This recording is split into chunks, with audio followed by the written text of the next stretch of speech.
Comments up. I got how's everybody doing tonight? Did anybody go trick-or-treating this evening?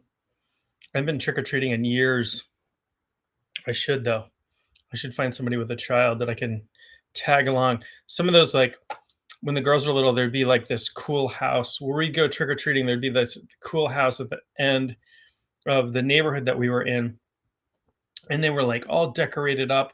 They had like a guy in stilts walking around in like a big Bigfoot costume, and like you'd walk by the fence and like a hand would pop up out of the bushes. It was like on a trigger or something, and just crazy. And they gave out candy for the kids, but they were making hot dogs and popcorn and giving it out to the folks. And then you'd walk by and people would be sitting around in their garage drinking, offer you a beer, whatever. I don't drink beer really, but um, very festive. That's how Halloween should be. It should be, not just a thing for kids to get candy, but a way to like go around and connect with your neighbors and stuff. So you took your toddler trick or treating. Good for you. Good for you. Yeah, I miss it. I miss those days. So my daughters are in college. They're 17, so no trick or treating per se for them.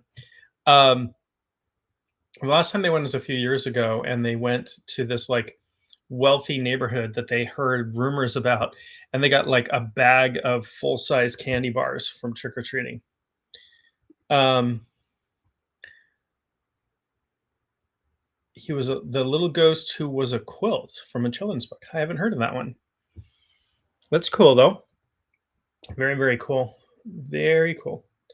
Um, so anyway, so my daughters are in college. They're 17, they're in college. Um, my one daughter is coming home tonight, but tomorrow morning she's taking a bus up to go to my other daughter's college where she's going to stay for 3 days because they celebrate, apparently like Halloween is crazy there, and they are gonna, I'm gonna have to yell at my dog in a second. Juno, come on. Juno, come out of there. What are you doing? What are you doing?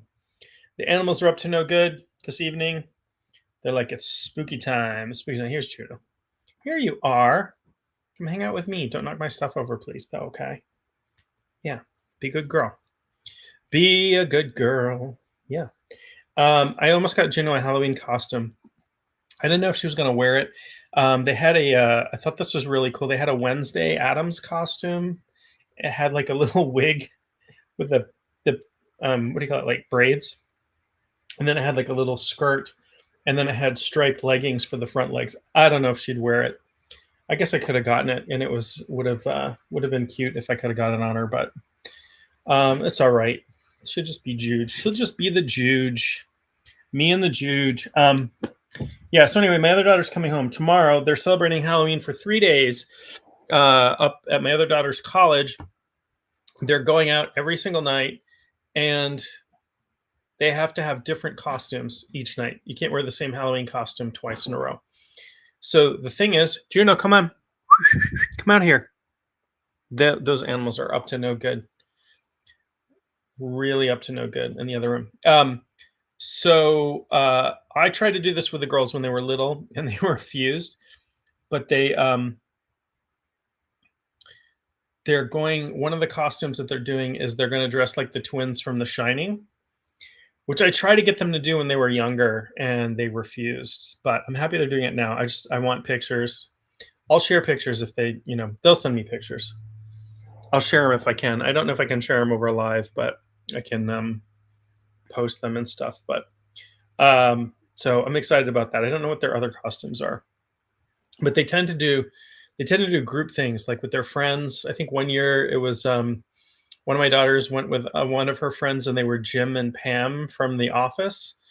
And I think they've done Scooby-Doo and the whole shebang. So anyway, it's Halloween, folks. Samhain, as we say. And I thought it would be I haven't been live in a while, and I apologize for that. I have been, I realize a lot of people say this, but I mean it. I have been busier than I've ever been in my life in the past few weeks, just wrapping some things up and just a lot of stuff going on, a lot of personal stuff, a lot of business stuff, et cetera, et cetera. So this is cocktail hour. I'm having a little cocktail. I try to make it, I can make it blood red. It's not Kool-Aid, I promise. It's what I've got here this evening for our metaphysical cocktail hour for Halloween is I've got this is coconut rum, a little bit of spiced rum, a little bit of orgeat, which is almond syrup, and some grenadine. Hola, ¿cómo está? Muy bien. That's the extent of my Spanish. I need to learn more Spanish. My dog, I learned, my dog's from Puerto Rico, and my daughter asked me, like, do you think she speaks Spanish? I'm like, well, when she was a puppy, she heard Spanish around her all the time, maybe. So she was sitting on my lap then, and it was like, hola, amiga. And she like perked up and she like looked at me in this kind of weird way. And maybe she speaks Spanish. I need to learn how to speak more Spanish. I like Spanish. It always sounds really cool to me. Plus, I'm pretty sure it's the second most popular language in the US is Spanish. Here's Phoebes.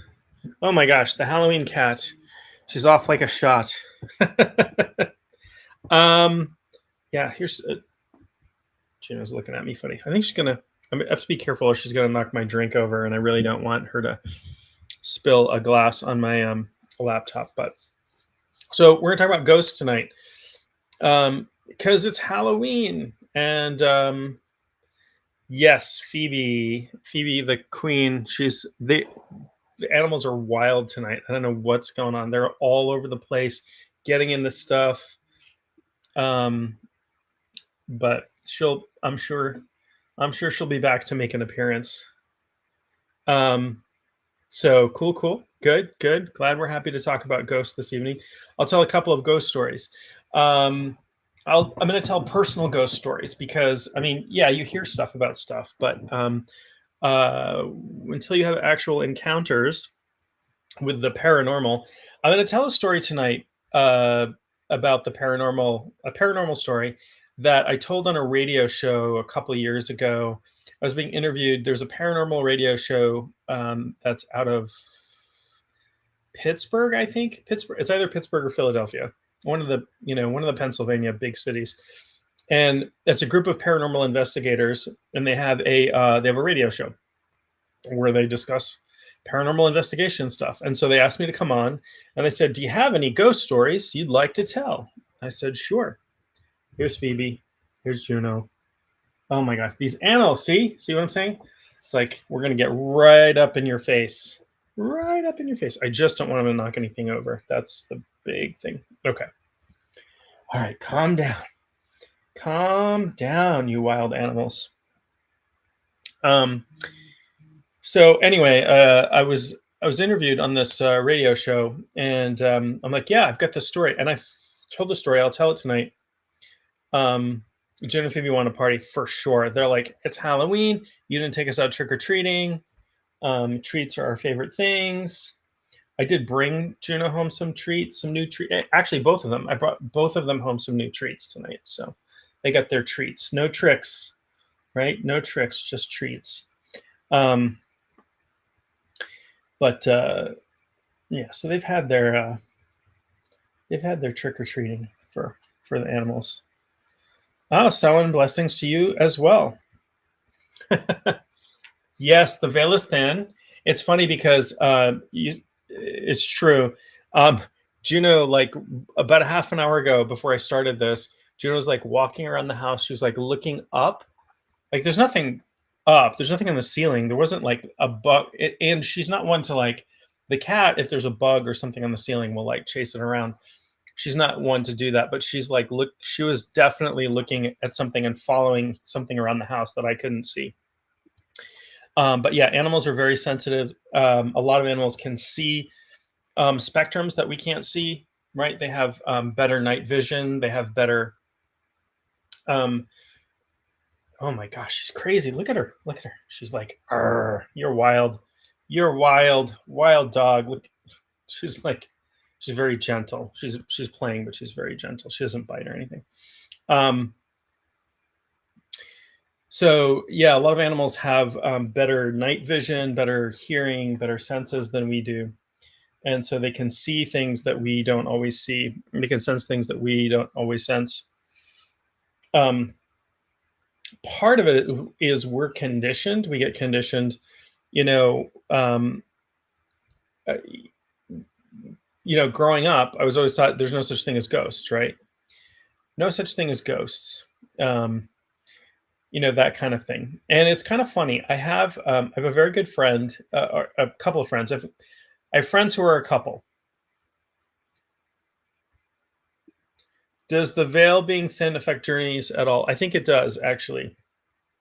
Yeah, I think if I think it's a good. I think it's an especially auspicious night to journey. Um, I have done. I haven't journeyed today, but I years ago. I was just thinking about this tonight. Years ago, I was dating another practitioner, and she was a also kind of a strega, which is an Italian witch. And so Samhain, Halloween, really big deal. And for her, and she's like, "Well, let's do some ritual, and we'll journey." And I did find out I was allergic to mugwort. She burned some mugwort as incense and smudged with it, and I'm allergic to it. My eyes like swelled up. So no mugwort for me. But we journeyed, and it was unbelievable. It was really powerful. Even after the journey, there's sort of this. Sometimes when you come back from journey, if you have a really deep journey, really powerful journey, you're not quite. It takes you a while to kind of get back in your body. I was physically, I was here in this house, physically seeing lots and lots of spirits around, like post journey, because I think I was really altered. Plus, the veil's really thin. You can feel it; it's palpable, or at least I can. And I think people who are sensitive can like you can feel how the air is different, right? After the sun goes down on all Hallows Eve on Samhain. But yeah, it's a good night to try journeying. If you have just a caution, um, middle world journeying is not without risk. It's not like meditation or some other practices that don't really have any sort of potential risks to them. Lower world journeying, upper world journeying, great, fine, knock yourself out, do whatever you want. There's only like one caveat to doing any kind of lower or upper world journeying in shamanism, and that is you always come back the same way you went. That's it. Middle world journeying is different. We live in the middle world, but so do lots of other beings, and they're not all happy. They're not all benevolent. They're not all malevolent either, but it's like being out in the world. It's like being in a foreign country that you don't speak the language and you don't know what parts of town are safe and what parts aren't, and that sort of thing. So it just it bears a little caution.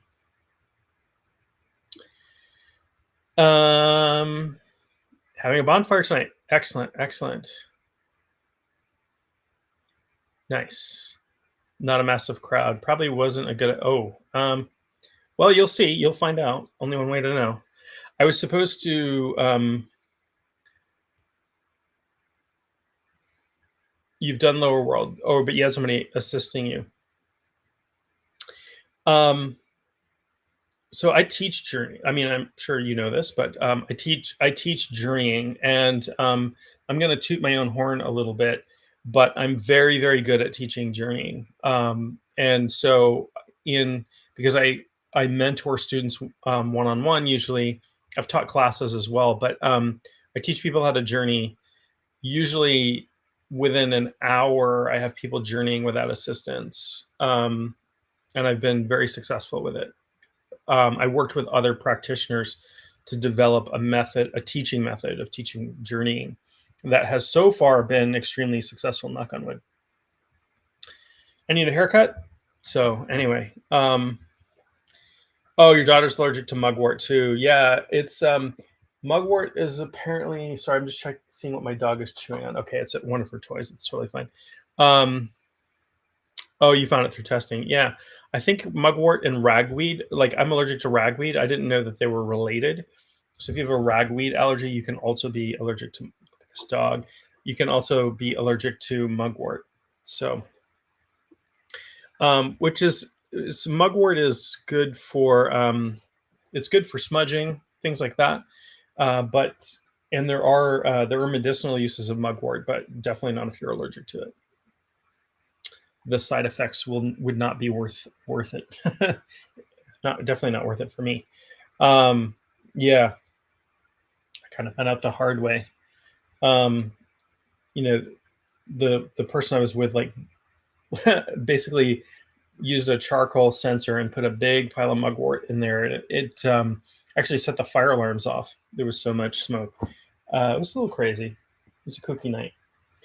So anyway, let me get back to talking about ghosts, talking about ghost stories. This is a ghost story of mine, and so I think I was talking about this before.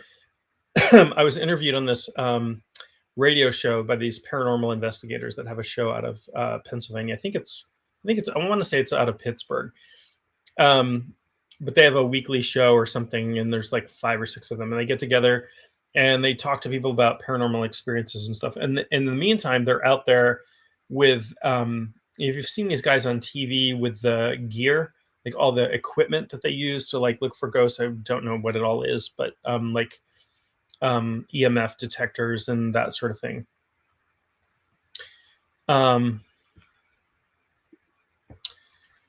Done an underworld journey, but use specific animals to take me in that one and call them different animal spirits to help me journey to different places. Yeah, I mean, that's definitely a way to do it. It's definitely one way to do it as well, is to have helping spirits take you where you want to go. Mugwort tea enhances dreaming. Yeah, I've read that. I've heard that as well, for sure. Yeah.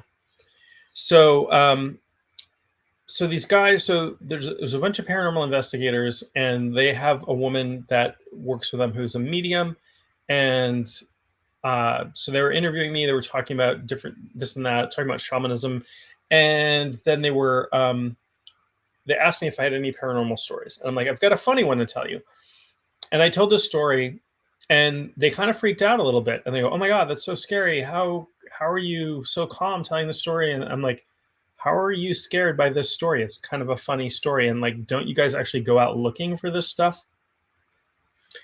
And it was kind of amusing to me. The whole story is kind of amusing to me. So allow me to begin.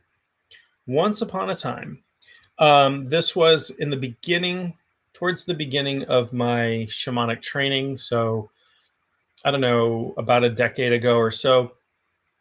I was doing, had I finished my apprenticeship? I think I'd already finished my apprenticeship. I was doing some training over a summer. I was training in things, like I was doing some specialized training with a teacher in things like depossession and curse unraveling and, kind of spooky stuff over the summer. And I had experienced, sort of during and after my shamanic apprenticeship, a significant amount of paranormal activity. And I'll describe some of it for you, but I should have cataloged it at some point. And I was never really frightened by it. It was more like either amused or annoyed kind of thing. So some of the things that happened, so I was still married at the time and living in, my previous house, and my office was in the basement, and I was home alone. The kids were at school. My ex-wife was away on business, and I heard someone walking around upstairs, heavy print, footsteps. I thought somebody was upstairs. I thought somebody had broken into my house. So I grabbed, and I'll preface this by saying, well, I am a weirdo, but I grabbed a sword. I've got swords. I trained in martial arts. I have a rack of swords in my basement. I grabbed a sword just in case there's somebody had broken into my house, and I ran upstairs, and there was nobody there. Now, these were very distinctly, like heavy footsteps on the floor above my head. Definitely heard people walking up and downstairs, saw things all the time happening. But what started happening is kind of significant items would disappear and reappear in a different location. In the realm of the spirit world, that's called disportation, when something appears and then disappears. Or when it disappears, it's called disportation. It's like poofed out of existence. And when it appears, it's called apportation. So it's experiencing disportation and apportation. Some examples of this. I don't have it here, but I have a bear totem. It's carved. It's actually a fossil, and it's been carved, and it's a sacred object to me. And I went to my when I was in my apprenticeship in shamanism, I brought it. Like, you bring sacred objects with you. When you train in shamanism live, there's an altar space, and you can place your sacred objects on the altar as you're working over a weekend or whatever, and it sort of charges them with the work that you're doing. It imbues them with power from sort of it's the contagion method of magic, right? So they're on the altar getting the focus and attention of the people that are doing the work all weekend. So I have my bear totem on the altar, and after the weekend, I pick everything, we pick everything up and leave, and I get home and my bear totem's not there.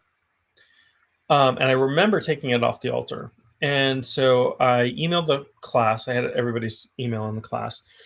And I said, oh, hey, I just got back and I don't have my little bear totem.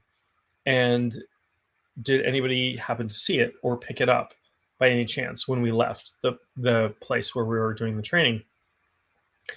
And people were like, no, I didn't see it. And someone's like, oh, I live nearby there. I'll go by. I went back. I thought, well, I remember taking it off the altar. Maybe I dropped it in the parking lot of the place where we were doing the training. I went back with a flashlight and I looked around the parking lot at night and nothing. And somebody else went back and looked and nothing. About a week later, I went to go get into a car. It was a different car.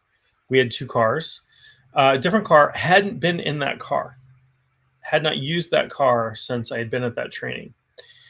And I opened the door, and on the driver's seat floor, there's something wrapped up in paper and like tightly wrapped in paper, like a tube.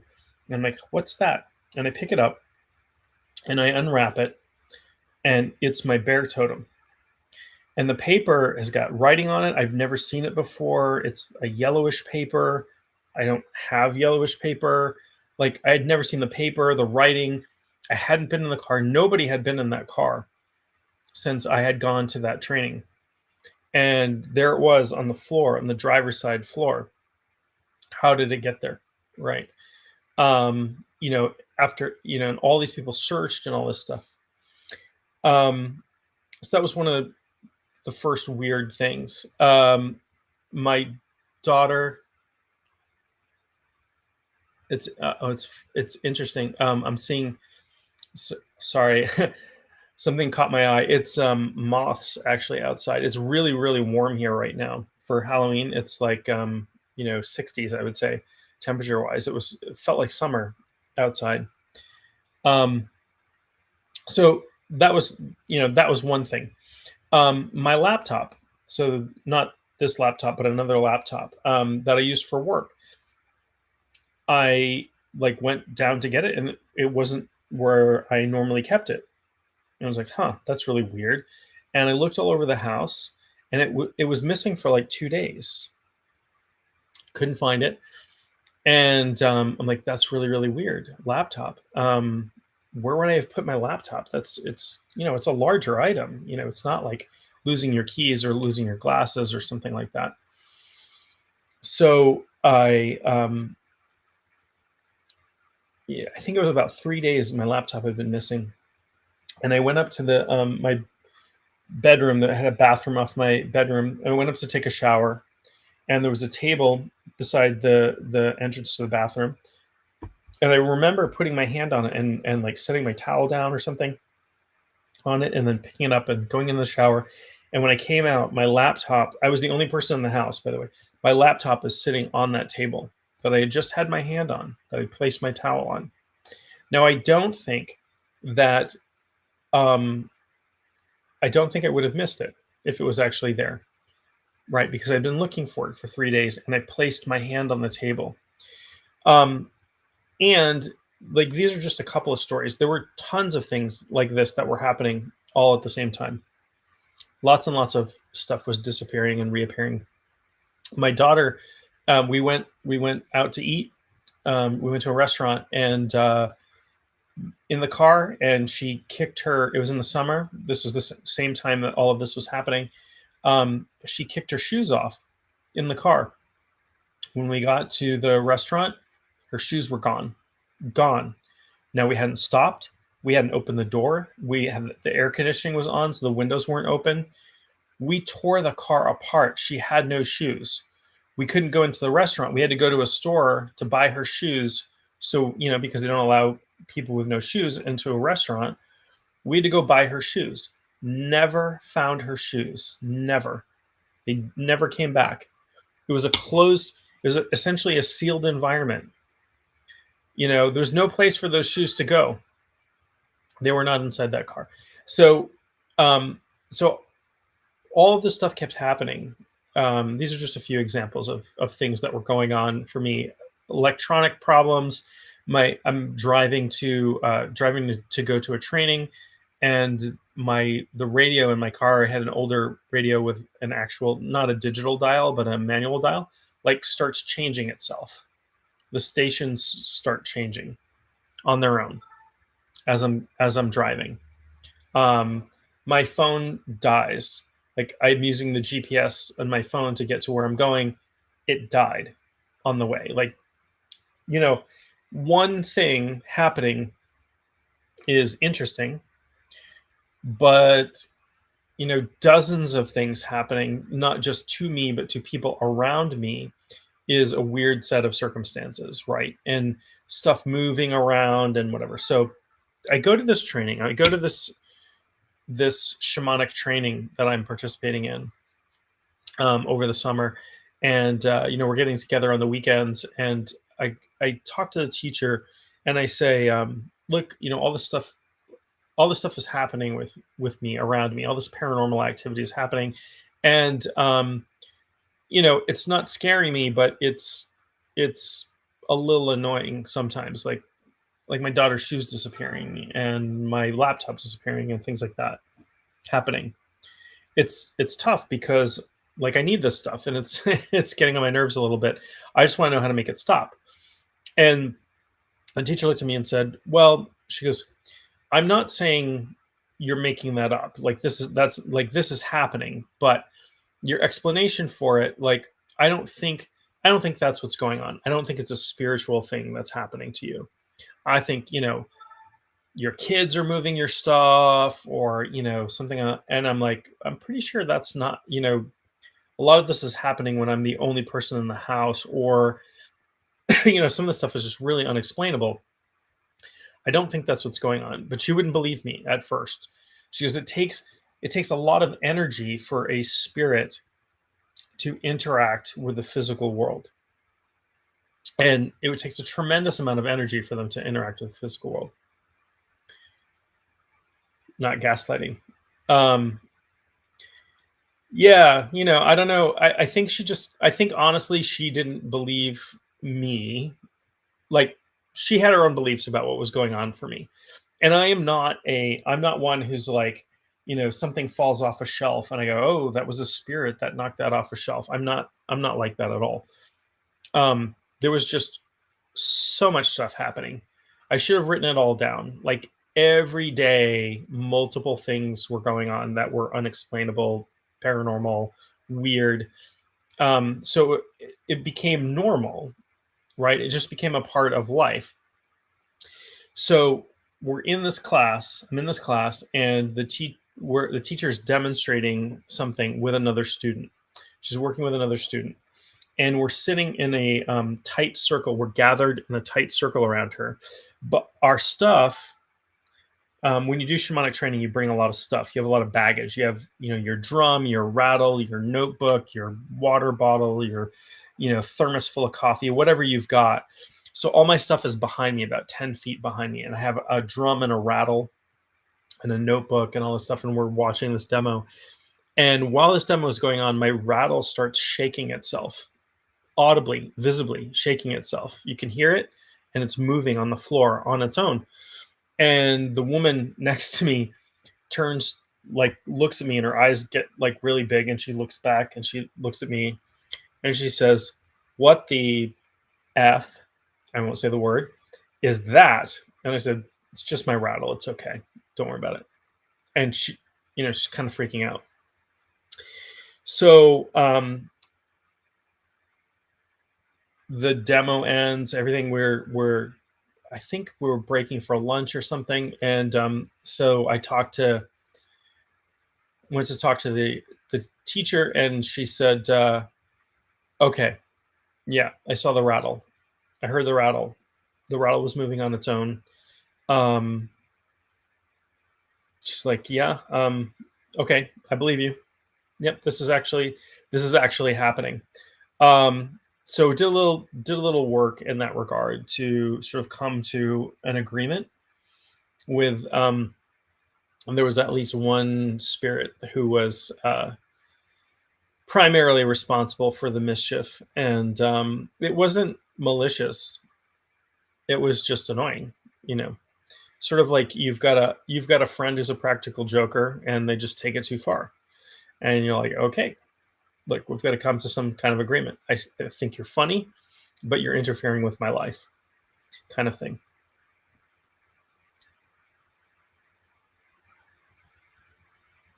Give me a teacher who understands about apports and evanescence. Please read my books. Okay.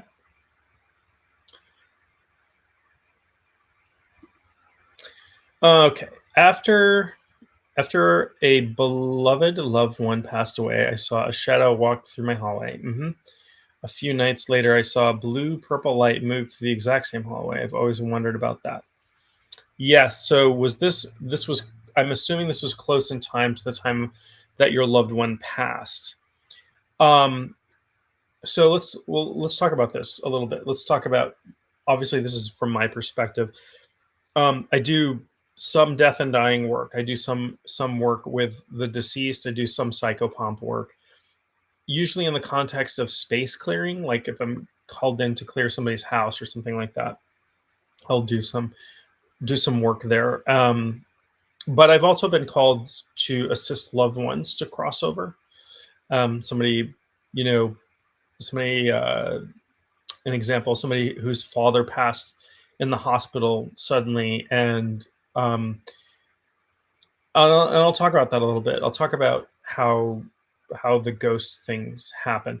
So if you see a loved one like really soon after they pass, or you see sort of something spectral or spiritual or that sort of thing, like really soon after a loved one passed, that's not really what I would consider a ghost per se. It is their spirit. Usually when somebody passes, they will spend some time visiting loved ones before they cross over. A few days up to like 6-7 days, sometimes 2 weeks, whatever, which is why like I won't.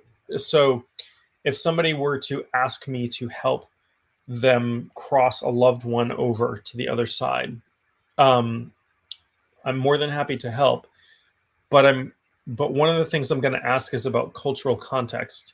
So, for example, is there a traditional mourning period? So, in Judaism, for example, there's sitting Shiva. There's 7 days where they cover the mirrors and they mourn. And for that period of time, the deceased's spirit may hang out. And I'm not going to interfere with that process. It is a cultural normative process.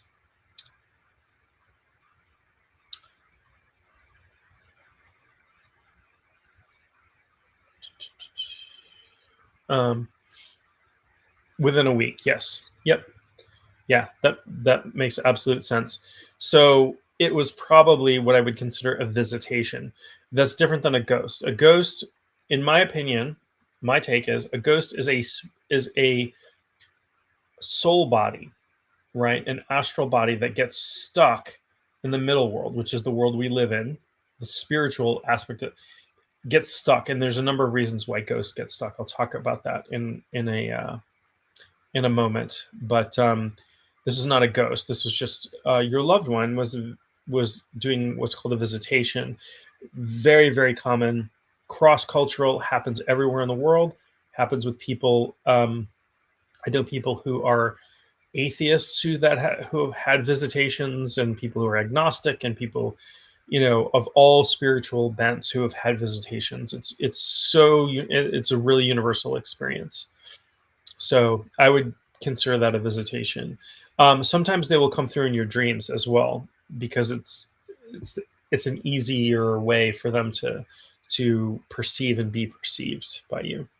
So very often, I had somebody one time I was working with who, my grandfather is sick and in the hospital and dying, and I keep dreaming that he's, coming into my house and looking at my baby and looking at this, and I'm like, yeah, your grandfather's in.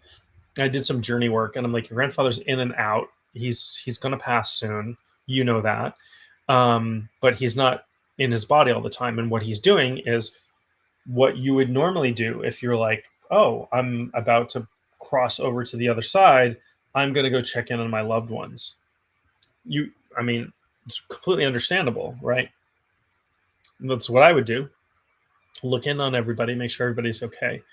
Um, and even like her son that wasn't a baby at the time was like, saw grandpa in his room, at night and stuff. I'm like, yeah, yeah, he's so. If somebody's sick and in the dying process, and they're not quite in their body all the time, they can appear. There's a what's it called? There's a specific name for it, and I can't remember. It's like disaster apparition or something. It's a kind of a weird name for that, but there's studies done about this. Actually, had a stack of antique letters I found while selling antiques. Moved across 3 states and came back to the original state. They randomly appeared one day. After I abandoned that stuff 3 years before. Yes. Yeah, so there's an energetic attachment. Stuff can come back. It's this like boomerang effect. It's really interesting, isn't it? Grew up in Brunswick, fellow Mainer, not far from Bowden. That's how you say that, by the way, non-Mainers. That's pronounced Bowden. And I had lots of experiences growing up. You assumed everybody did. Maine is creepy. Maine is like paranormal central. Do you know that Maine is one of the highest incidences of states of UFO sightings? I didn't know that until recently.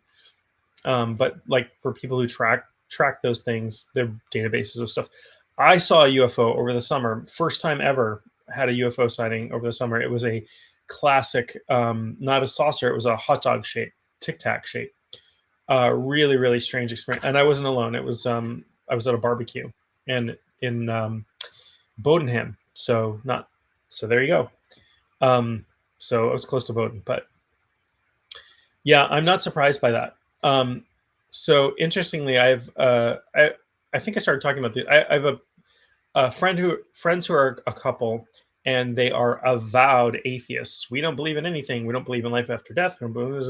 And the woman in the couple took me aside one time because she knows I'm spooky, and she goes, "I got to tell you this story, and I can't tell my husband because he'll think I'm crazy."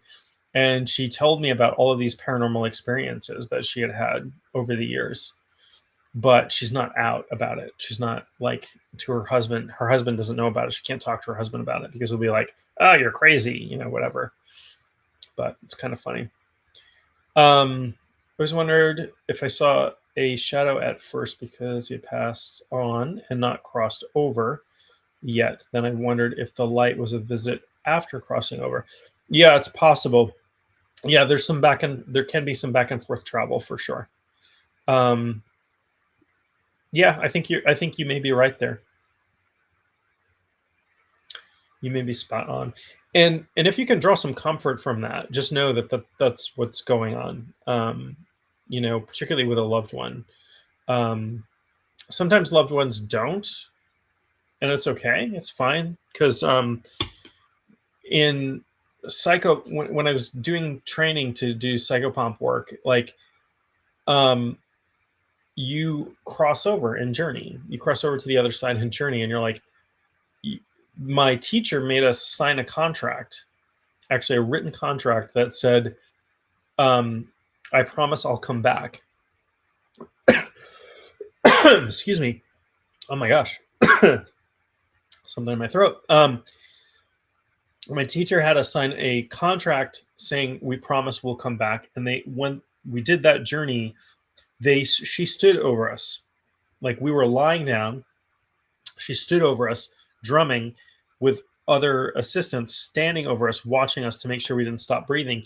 Because when you cross over, it is an experience of the purest love, is the only way I can describe it. It is one of the most blissful, beautiful, loving experiences I've ever had in my life. And you don't want to come back from it. So if your loved ones cross over, they might not come back for a visit, and that's okay because they know like you'll see them eventually. You'll get there, you'll get there in time. Um, and time's really different there anyway. But yeah, there's no. I'm going to say this shouldn't be controversial, but there's no hell, folks. There's no punishment. There's no bad place. It's all good. It's all good. I've psychopumped murderers before, and they go to where their loved ones are. Um, the issue is we place human values, human judgment, human experience, earthbound stuff onto souls who are crossing over.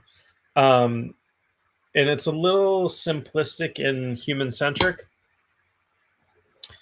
In my experience, I'm like, oh, we've got this so wrong, or not we. I mean, but like I had it so wrong my whole life, until I actually experienced what goes on.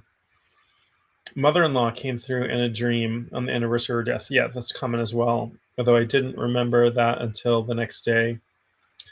Told my husband, and we looked at the date, and it was so joyful. Yeah, yeah. That will happen as well. And that again, that's a visitation, particularly if they come through in dreams.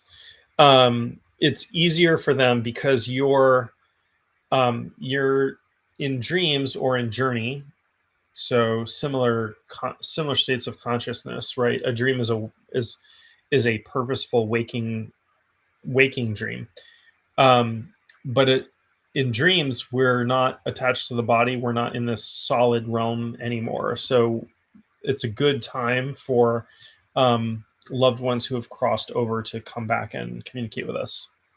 So that happens quite a lot. It's a pretty frequent thing. So I'm gonna have a little sip of my ooh, that's delightful. Interesting. I just sort of like eyeballed it. It's an actual cocktail. I decided to make it red. was like, I'm gonna do like red for Halloween for Samhain. I'm gonna make it like a red cocktail. You are a medium. I know a lot of mediums. Oh, thank you. You write books about this. Oh, I'd be interested in that. I'd be interested in your books and finding out about your books.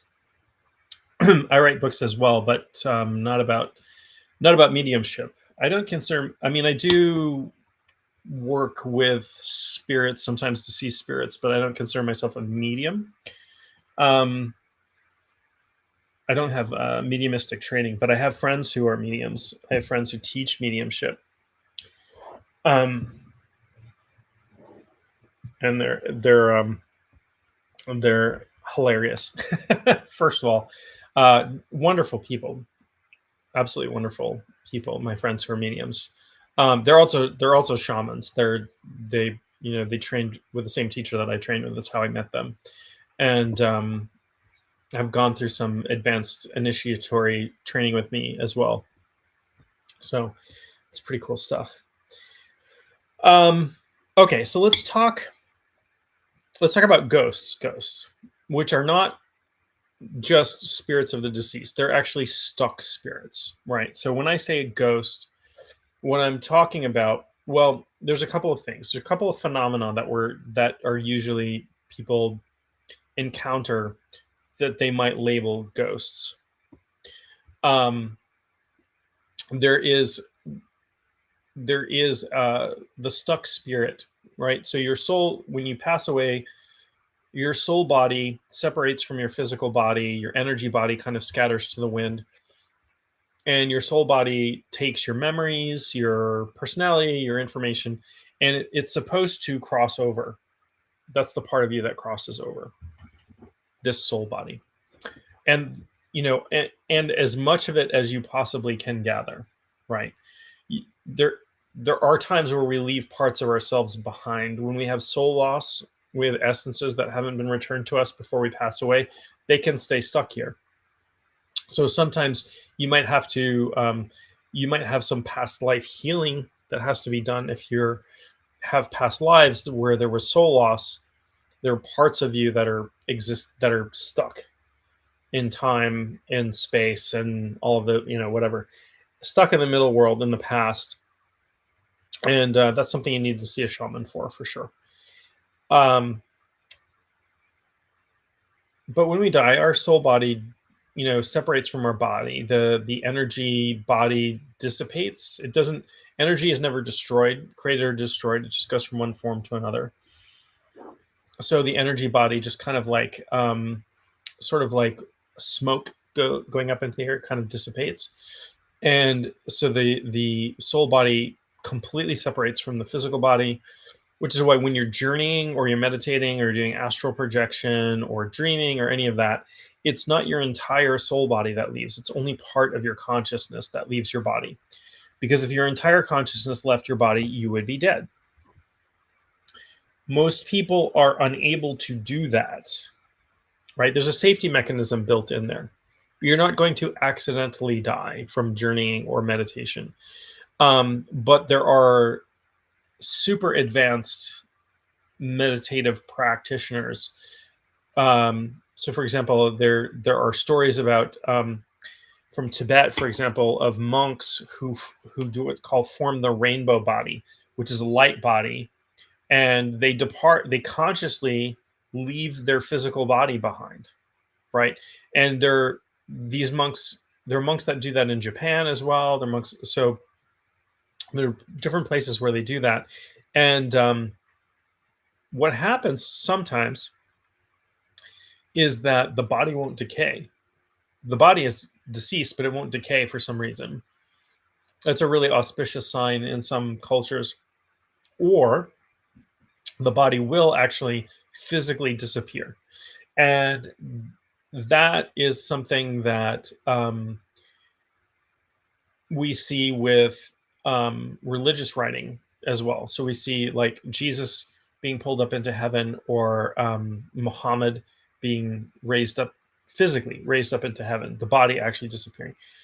Don't worry about it. That's not going to happen to you. Very unlikely to happen to you. uh, that you're going to physically cease to exist from journeying or meditation. It's so hard. It's practically, for all intents and purposes, it's impossible. But there are monks in Tibet, even today, who will have a conscious death. We'll put it that way. They know that death is coming. They will sit in meditation, and they will pass into the next life consciously. The body will cease to breathe and cease, and from our viewpoint, from our external viewpoint, the body dies, but the monk has continued to live, just gone on, like, hey, I'm out of here. Thanks, vehicle. In fact, the word actually means vehicle. Thanks, vehicle. I'm I'm getting out now. It's like your Uber. Your body is your Uber in from that perspective. So that's normally what happens with most people. You pass away, your soul body departs. It crosses through something called the void, which it also crosses through when it comes into incarnation. But then it goes to this place. We could say heaven, we could say the afterlife, we could say the other side, whatever you want to call it. um it is a place of pure beauty and love, and full of loved ones and deceased pets, and whatever. It's shaped by your consciousness. Your experience of the afterlife is um will be culturally appropriate for you, depending on what your culture is. So people who have certain beliefs about what heaven is like based on their culture, that's what it'll show up for them. So I did some work for somebody a few years back. She wanted me to check in on an aunt, a great aunt who is deceased. And I said, okay, I'll do. It's not typically what I do for people, but I'll do it. I'll cross over and I'll see what I can do. So I journeyed with the intention to go see this person's aunt, and I didn't have any other information than the aunt's name and when she died. So I didn't know anything about her physical description or anything like that. So I journeyed. I saw this woman. She was standing on a cliff painting a sunset, and she had short hair and was wearing a specific color. And I got this physical description of her, and I got a bunch of information from her, and brought it back, and all of it was all of it. I was blown away. All of the information that I got was confirmed about this person's aunt, about things with the family, about things she did. I'm like, she was painting. She's like, oh yeah, she was a painter. Who I didn't know that. And she was painting a sunset. So here's the important part. When I talked to her, um, when I talked to the spirit in the afterlife, she said to me, I always wanted to paint a sunset, but they happen too fast, right? The sun goes down in like 15 minutes. I don't have time to do a painting of a sunset. But here, if I want to paint a sunset, I just think I want to paint a sunset, and there's a sunset, and it just stays, and I can paint it for as long as I want. So the afterlife is shaped by our consciousness. It's shaped by our um, our conscious experience, our conscious expectation of what the afterlife is, of what it should be like, of what it is like. Oh, I missed a whole bunch of comments. Oh my gosh, I'm sorry. This thing doesn't auto scroll, so I'm sorry. I'm going to go back to everybody's comments. The comments don't automatically scroll on here, so I just realized I missed a whole bunch of comments.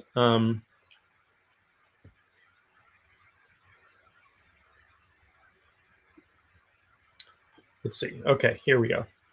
Question on visitation. I once had what I felt like a visitation in my sleep.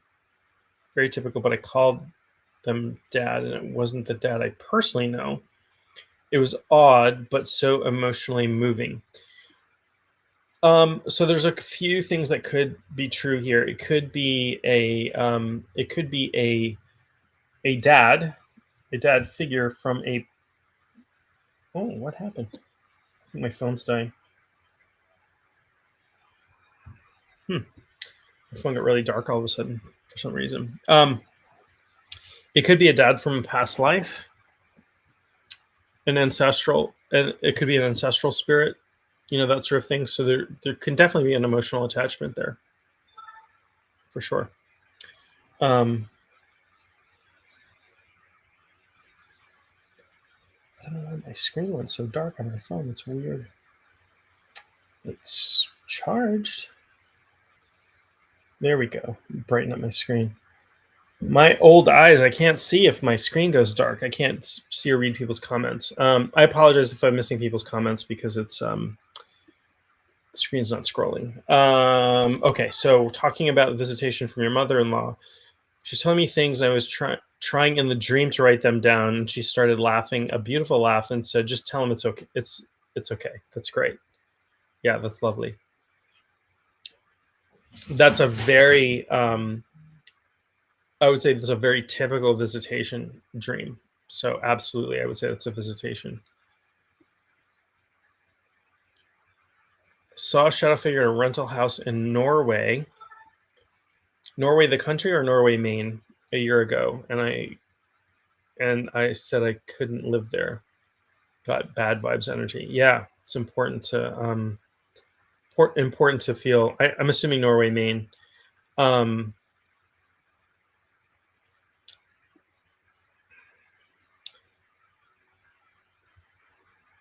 how or why do alive people come to some people similar to how passed away people do?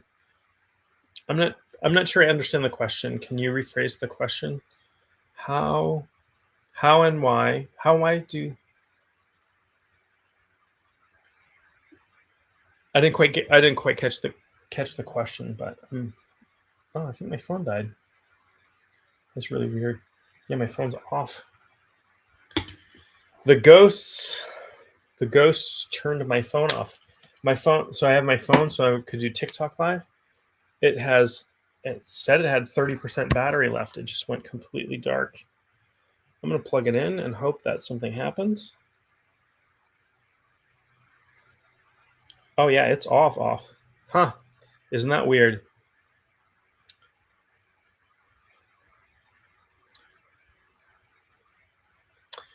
Wondered about that for a long time now and keep asking him to revisit, to explain, and either he can't or won't.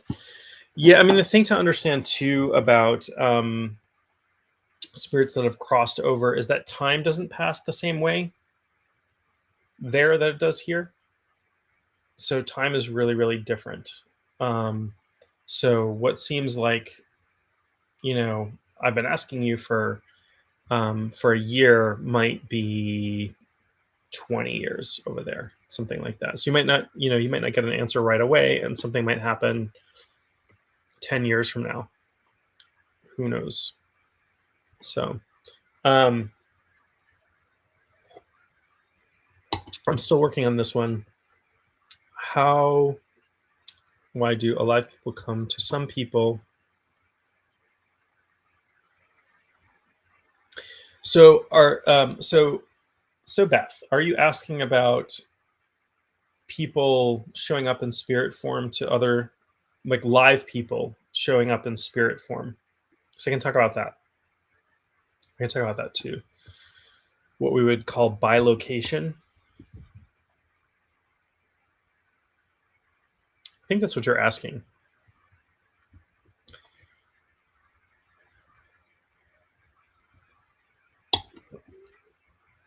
Drinking my Halloween cocktail.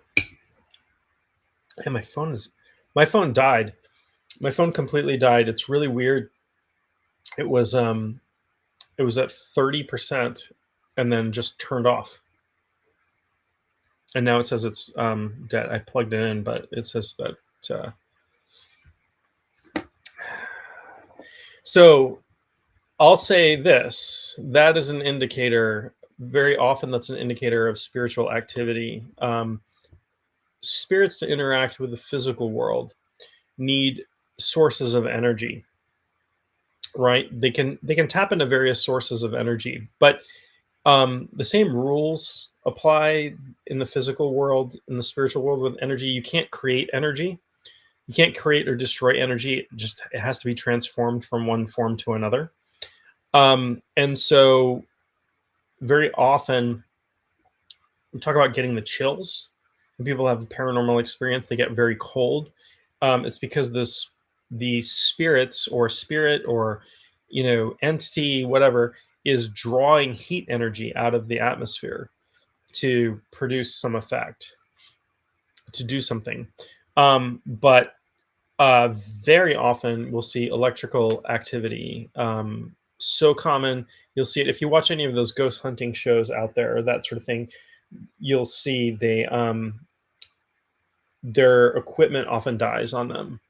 They'll have camera batteries drain or phone batteries die, that sort of thing.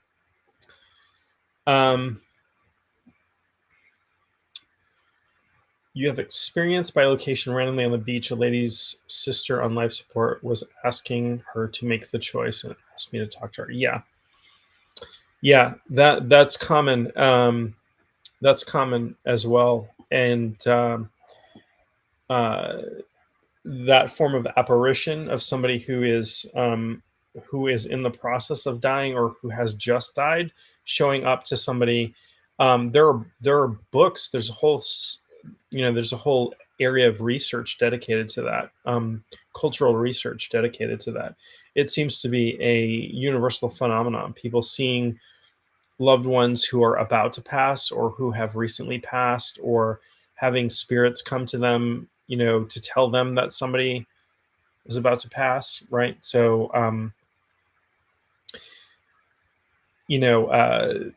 somebody that you may have gone before, like say a grandfather that died years ago, could come back and talk to you and say, "Oh, your cousin's about to pass," or something like that. Very, very common.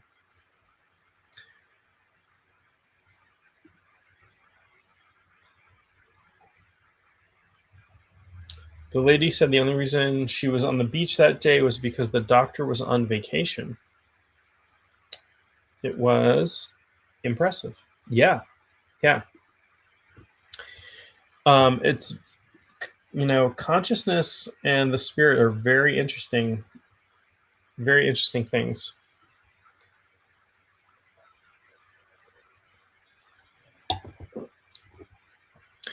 And the idea of the consciousness surviving death, um, I'll say this much: fully it's not fully like it is in the movies. It's not like I'm going to be, this John. It's going to be a double, but just in spirit form on the other side. There are changes that you go through. It's a big transition. Obviously, death is a big transition. You lose the body, so a lot of things get stripped away. Actually, a lot of trauma and stuff gets stripped away. It's very interesting. A couple of years ago, a good friend of mine's father passed away. His father had been a hard man to grow up with. He was an elderly. He was an old. Well, yeah, he was elderly when he passed, but he was Japanese. He was in middle school or high school during World War II, and had been like basically conscripted into military school and seen his friends get blown up around him, saw his country destroyed. After World War II, like couldn't find his family for 3 years. 3 years. There's no internet back then.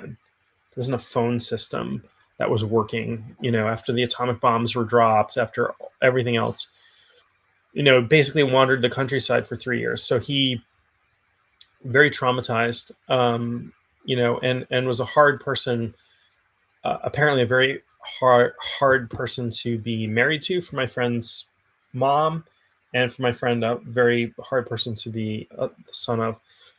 Um, and he was diagnosed with dementia, with Alzheimer's, and over time, the Alzheimer's stripped away a lot of the trauma.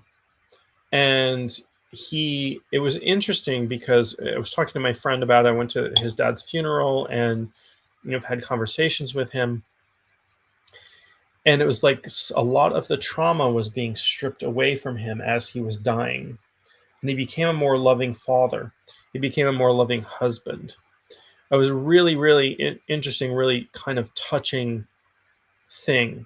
Um, the humanity of it is really touching to think of, you know, to feel for my friend who grew up in that household, but to also feel for his father who, was so traumatized. But you know,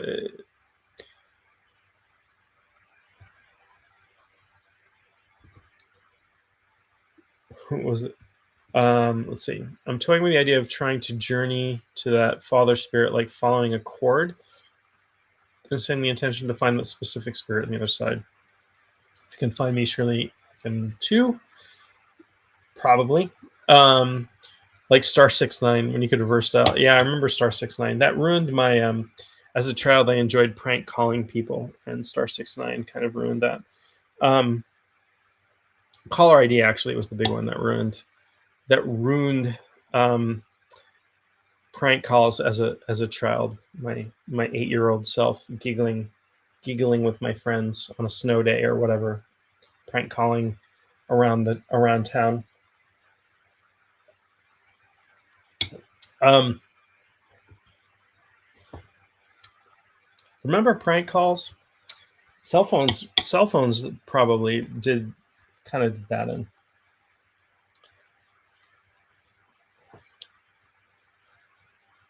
What's going on with my phone? Yeah, my phone like really just like shut off. It's really weird. Um, but that's one thing that seems to happen around significant spiritual activity, is that electronic devices start acting really strange. Prank calls are best. Yeah, I was a big fan of the Jerky Boys back in the day, when it used to be like people were just like copying a tape and like passing it around. It was like copies of copies of copies of like audio tapes back in the day, back in the like early 90s, early 1990s. I'm an older gentleman, not refined older gentleman, just an older gentleman. It makes a great cocktail though. I'll tell you that. I should put ice in it though. It'd be better cold. Yeah, I was a little worried about my phone dying, just because my one of my daughters is coming home tonight, so I want to make sure that my phone is she needs to text me or something, then make sure it's charged. But it was really weird how it just conked out, and I was kind of talking about that.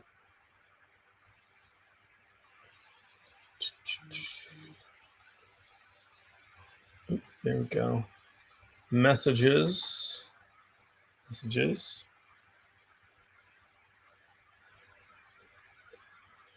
All right.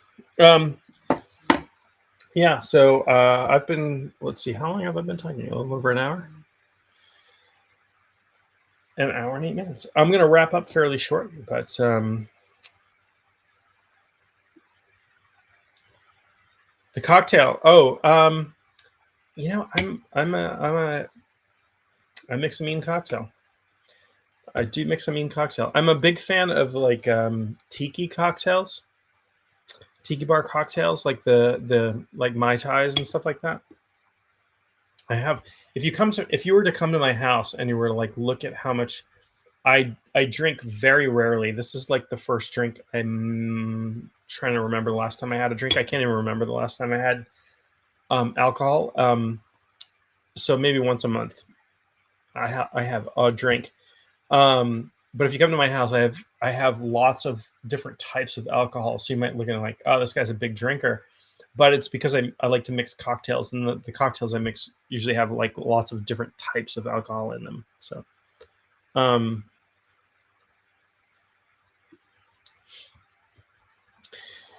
maybe this already, but do you believe the veil is thinner on Halloween? I do, yes. That has been my experience of it. It's not just Halloween though.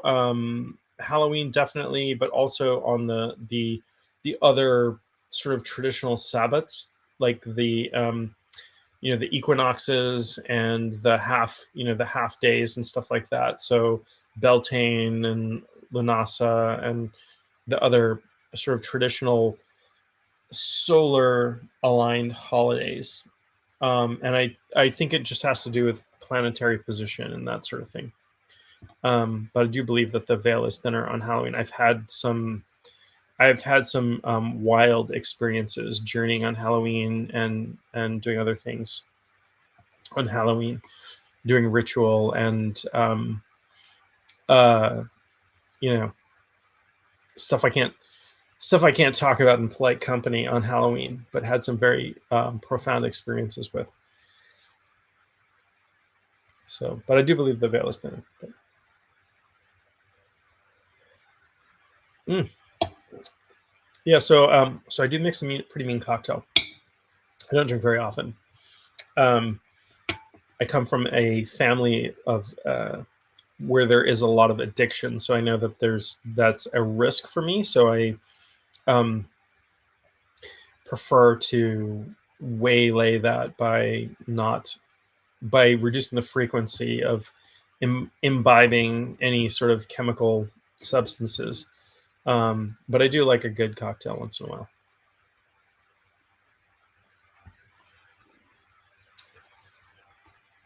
I don't know how refined this cocktail is, but it's tasty. So I'll tell you that. I mean, I mix a mean cocktail. Um, so I'm gonna wrap for the evening. I've been talking for over an hour. It doesn't seem like it. It seems like I've just been talking to you guys for a little while, but it's been awesome. I'm so glad to see all of you. I know I've been really lax about doing lives. I was doing them much more frequently. I'm going to try to get back into it, doing them more frequently. Oh yeah, absolutely, absolutely. Happy holidays to everyone, and to all a good night.